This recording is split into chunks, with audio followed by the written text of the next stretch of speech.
सोलापूर शहराला दररोज पाणी पुरवठ्यासाठी 892 कोटीची योजना पूर्ण करायला आणि IT पार्क सुरू करण्यासाठी भाजपच्या जाहीरनाम्यात प्राधान्य देण्यात आले आहे। सोलापूर महानगरपालिका निवडणुकीसाठी भारतीय जनता पार्टीच्या जाहीरनाम्याचे प्रकाशन भाजपचे प्रदेशाध्यक्ष रवींद्र चव्हाण यांच्या हस्ते सोमवारी जामगोंडी मंगल कार्यालय येथे झाले। यावेळी व्यासपीठावर पालकमंत्री जयकुमार गोरे, आमदार विजयकुमार देशमुख, आमदार सचिन कल्याण शेट्टी, आमदार देवेंद्र कोटे, माजी आमदार दिलीप माने, भाजप शहराध्यक्ष रोहिणी तडवळकर, भाजपचे पूर्व अध्यक्ष शशिकांत चव्हाण, पश्चिम जिल्हाध्यक्ष चेतन सिंग केदार, माजी शहराध्यक्ष रामचंद्र जन्नू, माजी जिल्हाध्यक्ष शाजी पवार, सरचिटणीस प्राध्यापक नारायण बनसोडे, शिवाजी सरतापे, सुधा अळीमोरे, भारतीय जनता युवा मोर्चाचे शहराध्यक्ष विजय कुलते आदी उपस्थित होते। भाजपचे प्रदेशाध्यक्ष रवींद्र चव्हाण म्हणाले की भारतीय जनता पार्टीने सोलापूर महानगरपालिकेसाठी जाहीर केलेल्या जाहीरनाम्यात प्रत्येक गोष्टी पूर्ण करण्याकरता भाजप कटिबद्ध आहे। सोलापुरात IT पार्कचे स्वप्न पूर्ण होण्यासाठी मुख्यमंत्री देवेंद्र फडणवीस यांच्याकडे भाजपकडून मागणी करण्यात येईल। भाजपच्या जाहीरनाम्यामध्ये ठळक मुद्दे पुढील प्रमाणे आहेत। सोलापूर शहरासाठी पुढील 100 दिवसात 100 ई-बस शहरातील रस्त्यावर कार्यान्वित करणार, धूळमुक्त सोलापूरसाठी अत्याधुनिक यंत्रणाच्या माध्यमातून शहर स्वच्छतेवर भर देणार, प्रत्येक प्रभागात क्रीडांगणे उद्यान बांधणार, महापालिकेच्या माध्यमातून आयुर्वेदिक उपचार देखील जनतेला उपलब्ध करून देणार, गुंठेवारीचा प्रश्न सोडवण्यावर प्राधान्य देणार, महिलांसाठी पिंक टॉयलेट योजना उपलब्ध करून देणार, हद्दवाढ भागात मराठी इंग्रजी माध्यमाच्या शाळा सुरू करण्यात येतील, यासह इतर मुद्दे या वचननाम्यामध्ये दिलेले आहेत। या जाहीरनाम्याच्या माध्यमातून भाजपने सोलापूरकरांना विकासाची साथ घातली आहे।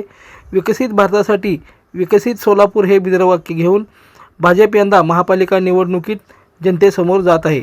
सोलापूर शहराचा संपूर्ण विकास करण्यासाठी भारतीय जनता पार्टी कटिबद्ध असून जाहीरनाम्यात दिलेली सर्व आश्वासने भाजप पुन्हा सत्तेवर आल्यानंतर निश्चितपणे पूर्ण करेल, असे प्रदेशाध्यक्ष रवींद्र चव्हाण यांनी यावेळी सांगितले। पारदर्शकपणे काम करणारी सरकार आणि त्याचबरोबर त्यांच्या विचारावरती चालणारं एक विचाराने चालणारं असं सोलापूरमध्ये सुद्धा भारतीय जनता पार्टीच्या नेतृत्वातलं सरकार इथे तुम्हाला आम्हाला सर्वांना तयार करायचं आहे। तुमच्या सर्वांच्या तुम्ही सर्वजण हेही जाणता, देशाचे पंतप्रधान नरेंद्र मोदीजी दिवसातील 24 तासापैकी 16 तास काम करतात। देवेंद्रजी सुद्धा 16 तास काम करतायत। आता निवडणुकीला 8 ते 9 दिवस एवढे शिल्लक आहे।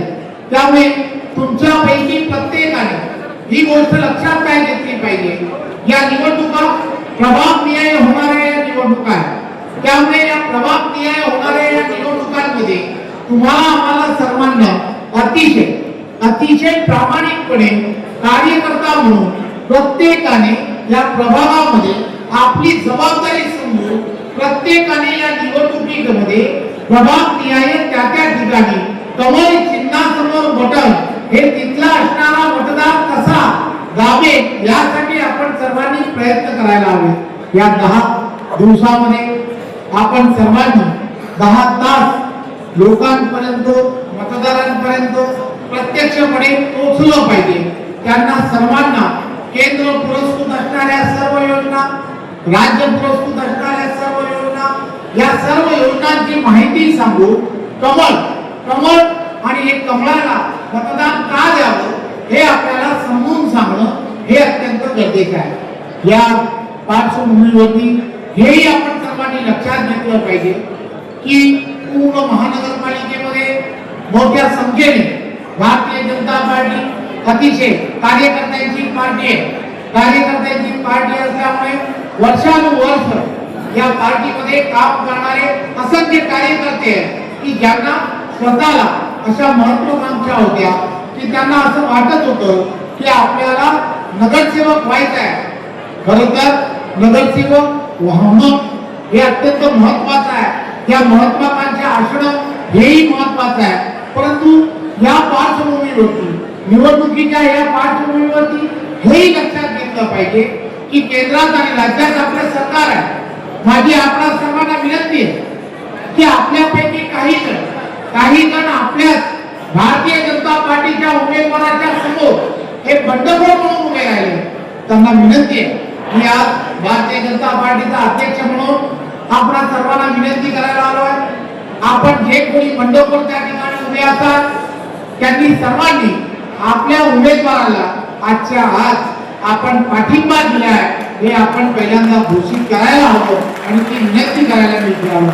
आपण सर्वजण पार्टीचे कार्यकर्ते आहात, पार्टीवरती प्रेम करणारे असे कार्यकर्ते आहात, त्यामुळे आपण या भूमिकेमध्ये जाणं अत्यंत गरजेचं आहे. केंद्र आणि राज्याच्या अनेक कमिट्या अशा आहेत की ज्या कमिट्यांमध्ये त्यांना आपल्याला संधी देता येईल. महानगरपालिकेमध्ये आपली सत्ता आल्यानंतर त्यामध्ये त्यांना सत्तेमध्ये सुद्धा स्थान देता येईल.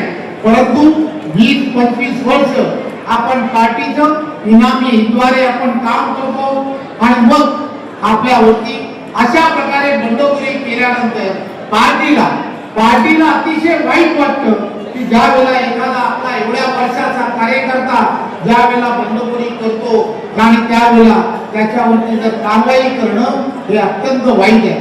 परंतु या निवडणुकीच्या पार्श्वभूमीवरती आम्ही 1-2 दिवस उद्याचा 1 दिवस वाट बघणार आहोत आणि त्यानंतरच्या काळामध्ये जरी कोणी अशा प्रकारे बंडखोरी केली असेल तर त्याच्यावरती कारवाई करणं हे पार्टी म्हणून मला हे करावं लागेल हे मला या व्यासपीठावरून आपल्याला सांगावंच वाटतं.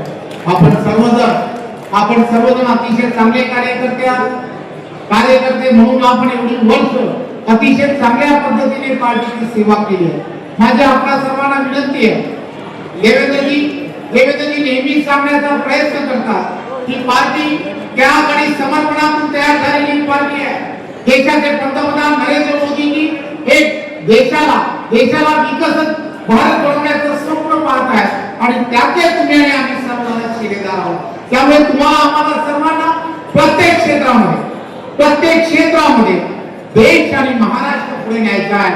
लोकदर्शन मराठी चॅनलला सबस्क्राईब करा, बेल बटनला क्लिक करा व लाईक करायला विसरू नका.